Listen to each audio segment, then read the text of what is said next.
As we draw nearer to the 250th celebrations here in the nation's capital, there are weather and security considerations. We start with those security considerations and our Nicole Sganga. Nicole, take it from there.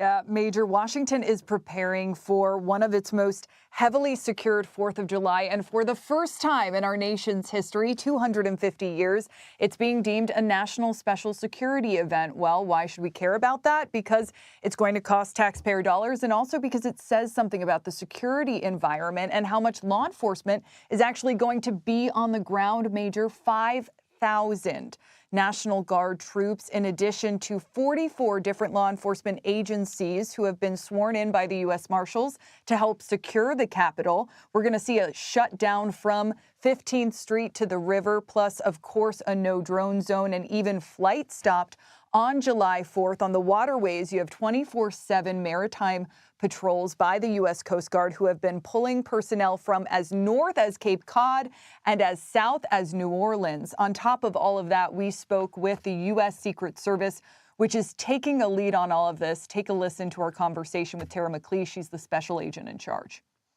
The Secret Service is hyper-focused on managing and mitigating any risk to public safety, and that this event especially is properly resourced with our collaborative effort from state and local officials and all of the hundreds of professionals who've been working on the planning. And this is interesting, Major. McLeish also told us that we should, of course, see uniformed personnel, but there are many officers in plain clothes who will be blended in on the National Mall. And in the case of a major security incident, I asked, how would you evacuate the National Mall? And I was told that there are Secret Service agents and officers who are strategically positioned around the miles of fencing in Washington, D.C., and will pull it apart to create egresses should they need to evacuate the space. Visible security all around the nation's capital. Nicole Sganga, thank you very much.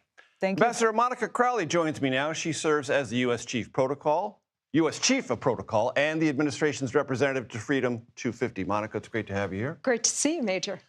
So, do we need all that security? It feels a little intimidating. Well, we do live in an era where there are very serious security threats to the president and to the general public, and this is a wide gathering of people. We're expecting perhaps upwards of 1 million people to descend on Washington, D.C.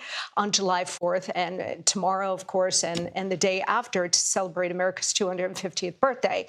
We have been planning this in the Trump administration for well over a year and a half, and the safety and security of all of the guests who are arriving to celebrate America's birthday is absolutely paramount. So as Nicole mentioned, we do have the Secret Service. They have been taking the lead, but we've also been working with the Department of Homeland Security, the Interior Department, the Park Police, the Washington Metro Police, other law enforcement agencies to make sure that everybody who arrives here can have the safest and most exciting celebration. Tell me about the calculations you will need to make about weather, because today there was supposed to be an evening concert preview, a rehearsal, but that was canceled because it's just too hot. Yeah, there is a heat emergency in Washington, D.C. that is expected to last throughout the weekend. So we are very concerned about the guests, heat exposure, et cetera. So we will have areas to cool down. We will be giving out water. There'll be cooling zones. Yes, absolutely. And we'll be giving out water, et cetera, for all of our guests. But we want to make sure that everybody is checking in with themselves in this heat.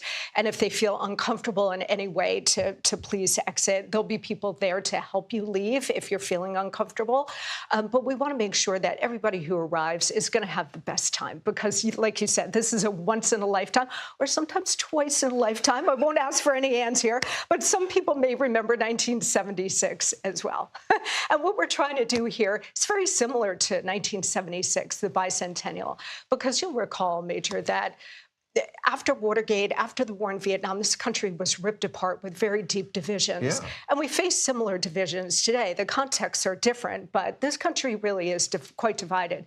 And so 1976, that celebration of our bicentennial really went very far to help bring the country together and unite the country. We are trying to recreate that this time around and give the American people real opportunity to unite around shared patriotism, celebrating our exceptional history and our God-given freedoms. Let me ask you about that, because according to a survey that we just recently did, 47% told us that to their way of thinking, America's best days are in its past, 41% in its future. What would you say to the 47%? That's a bit of a disturbing poll for me to see, because Americans have always been naturally optimistic people. And aspirational. And aspirational, exactly right. We don't tear other people down or be consumed with envy or jealousy. We want to achieve what other people have achieved. And that's really been the basis of our free enterprise system and our system based on individual liberty, giving everybody in this country a path, an opportunity to achieve their own American dream, however they define it, right? So what we are trying to do here, President Trump is working on the policy side to get the economy back on track and other things. But with this celebration, we are trying to remind the American people of what makes America so exceptional. And it is our exceptional history. You just read excerpts from the Founding Fathers. And thank you so much for doing that, because people should understand that the Founding Fathers really did put everything on the line in search of American sovereignty and freedom.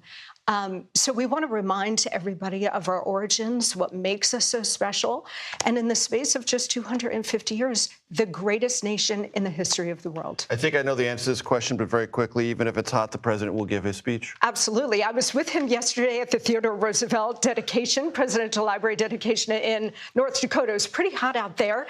And he joked, he said, well, it's going to be about 107 degrees in Washington on Saturday. That means I have to give an extra long speech just to prove to everybody I can do it. He will absolutely be there. He's going to address the nation, and that will be followed by the biggest and greatest fireworks display in the history of the world. And President Trump, as we all know, knows a thing or two about extra long speeches. Ambassador, it's great to have you here. Great Thanks so much. to see Please you, come Major. back. Thanks, of course.